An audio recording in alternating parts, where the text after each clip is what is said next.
Pelaman Mapu adalah serangan utama terhadap pangkalan Inggris dan dilakukan oleh pasukan berpengalaman sebagai bagian dari strategi eksperimental Indonesia bahwa pasukan kecil dapat mengalahkan pasukan gerilya yang lebih besar.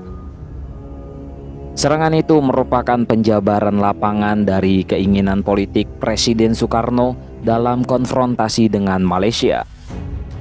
Perang tanpa deklarasi itu tak kunjung menampakkan hasil gemilang bagi Indonesia setelah lebih dari 2 tahun dijalankan.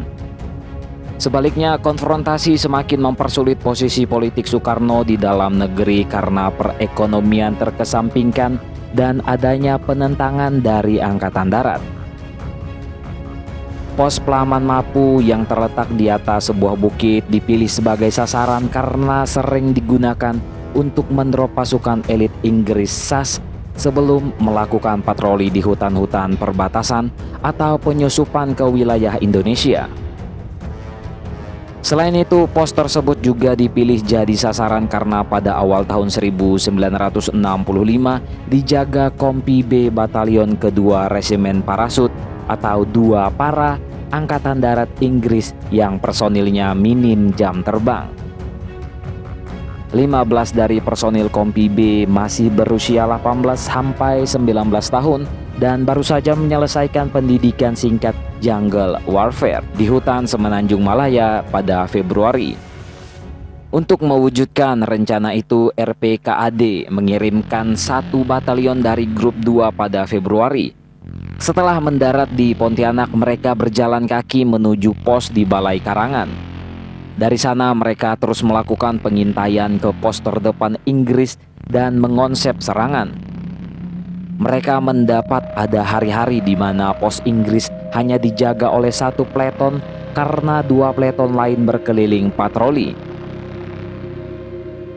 Setelah sebulan mengadakan pengintaian dan persiapan, pada 25 April Komandan Batalion Mayor Sri Tamigen memutuskan 3 kompi, termasuk Kompi Ben Hur, sebagai pelaksana misi.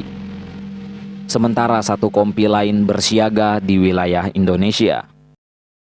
Selepas maghrib tanggal 26 April yang diiringi hujan, sekira 200 personil RPKAD itu berjalan menuju Mapu dengan bersenjatakan masing-masing senapan otomatis AK-47. Kompi itu juga membawa brand, mortir, peluncur roket, serta Bangalore torpedo untuk menyingkirkan rintangan kawat atau ranjau. Saat itu pos Mapu dijaga oleh 36 personil. Pos itu terbagi ke dalam 4 seksi. Masing-masing seksi dilengkapi senapan mesin dengan pusat komando di tengah. Selain dilengkapi bunker dan parit perlindungan, pos itu juga dipagari kawat berduri, ditanami ranjau dan dilindungi 2 mortir 3 inci. Namun suara hujan membuat suara langkah-langkah manusia atau suara lain tak terdengar dari pos itu ketika peluru-peluru pasukan RPKAD menghujani pos pukul 5 pagi.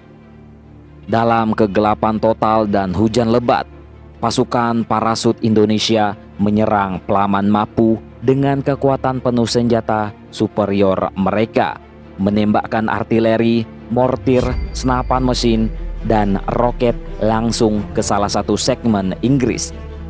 Segera memangsa posisi dan salah satu mortir. Mayor John Fleming, komandan Kompi B, baru tahu jika posnya diserang setelah seorang petugas sinyal memberitahunya.